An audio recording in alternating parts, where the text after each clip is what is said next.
आज हम बात करने वाले हैं दक्षिण एशिया में चल रहे एक ऐसे खेल की जिसमें रणनीति, धोखा और ऐसे नतीजे हैं जिनकी किसी ने उम्मीद नहीं की थी। हम पाकिस्तान की एक ऐसी जंग का विश्लेषण करने जा रहे हैं जिसकी जड़ें सच कहूं तो उसकी अपनी ही बनाई नीतियों में हैं। तो खबर सीधी है और चौंकाने वाली भी। पाकिस्तान ने एक खुली जंग का ऐलान कर दिया है और ये एक ऐसा कदम है जिसने, आप समझ सकते हैं, पूरे इलाके में हलचल मचा दी है। पर रुकिए, कहानी में एक बहुत बड़ा ट्विस्ट है। ये जंग किसी बाहरी दुश्मन के खिलाफ नहीं है, बल्कि ये उन्हीं ताकतों के खिलाफ है जिन्हें कभी पाकिस्तान ने खुद पाला पोसा था, खुद सपोर्ट किया था। और यही इस कहानी को इतना अजीब और विरोधाभासी बनाता है। सवाल ये है कि आखिर ये नौबत आई कैसे? इसे समझने के लिए हमें पाकिस्तान की दशकों पुरानी एक रणनीति को समझना होगा।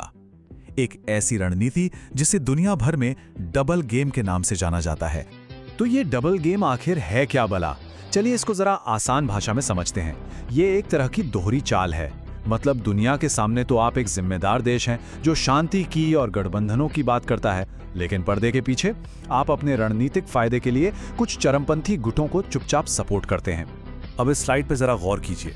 यहाँ इस रणनीति के दो बिल्कुल अलग अलग चेहरे दिखते हैं। एक तरफ पब्लिक में पाकिस्तान आतंकवाद के खिलाफ लड़ाई की बात करता है, ऑफिशियल गठबंधन बनाता है, लेकिन दूसरी तरफ देखिए उसकी खुफिया रणनीति क्या है। हिडन सपोर्ट, स्ट्रैटेजिक डेप्थ बनाना, मतलब पड़ोसी देशों में अपना दबदबा बनाए रखने के लिए इन ग्रुप्स का इस्तेमाल करना, और एसिमेट्रिक वॉरफेयर, यानी बड़ी सेना से सीधे लड़ने के बजाय प्रॉक्सी गुटों के जरिए लड़ाई लड़ना। दशकों तक तो ये दांव ठीक ठाक चलता रहा, एक नाजुक संतुलन बना हुआ था, लेकिन अब वो संतुलन टूट चुका है, पूरी तरह से बिखर चुका है। तो चलिए अब देखते हैं कि कैसे ये सोची समझी रणनीति एक ऐसे संघर्ष में बदल गई जो किसी के काबू में नहीं है। तो यहाँ सबसे बड़ा सवाल यही उठता है कि दशकों से चली आ रही एक सोची समझी स्ट्रैटेजी आज एक ऐसे भंवर में कैसे बदल गई जिस पर किसी का कोई काबू ही नहीं है। इसका जवाब वो कई परतों में छिपा है। ये टाइमलाइन देखिए, ये पूरी कहानी खुद बयां कर देती है। 80 के दशक में इस खेल की शुरुआत हुई, 2000 के दशक तक ये डबल गेम अपने पीक पर था, लेकिन फिर 2020 का दशक आते आते पासा पूरी तरह से पलट गया। जिन ताकतों को बनाया गया था वही अपने बनाने वाले के खिलाफ खड़ी हो गई, और आज नतीजा हम सबके सामने है, एक खुली जंग। चलिए इसे स्टेप बाय स्टेप समझते हैं कि ये हुआ कैसे। पहला कदम, जिन गुटों को बनाया गया वो धीरे धीरे इतने ताकतवर हो गए कि वो आजाद होकर काम करने लगे। दूसरा, उनकी अपनी आइडियोलॉजी, उनके अपने मकसद देश के मकसदों से बिल्कुल अलग हो गए। फिर आया तीसरा और सबसे खतरनाक मोड़, जिसे बनाया था वही बनाने वाले का दुश्मन बन बैठा।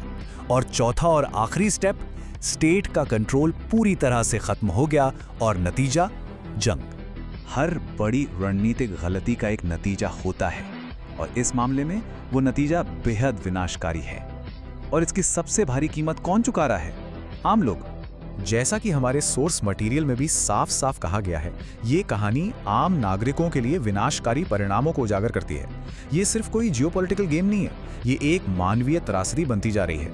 तो कुल मिलाकर नतीजा क्या निकला? एक ऐसी लड़ाई जिस पर अब किसी का बस नहीं, एक ऐसा इलाका जिसकी शक्ल हिंसा की वजह से बदल रही है, और सबसे दर्दनाक, आम लोगों पर एक गहरा और शायद कभी ना भरने वाला जख्म। जब हम इस पूरी कहानी को थोड़ा दूर से देखते हैं ना, तो ये सिर्फ एक जंग या एक गलत नीति नहीं लगती, ये एक बहुत ही खतरनाक पैटर्न का हिस्सा नजर आता है। असल में ये सिर्फ एक जंग है ही नहीं, ये पावर और धोखे का एक ऐसा खतरनाक चक्रव्यूह है, एक ऐसा साइकिल जो एक बार शुरू हो जाए तो उसे रोकना लगभग नामुमकिन हो जाता है। और आज ये चक्र पूरे क्षेत्र को अपनी आग की लपेट में ले रहा है।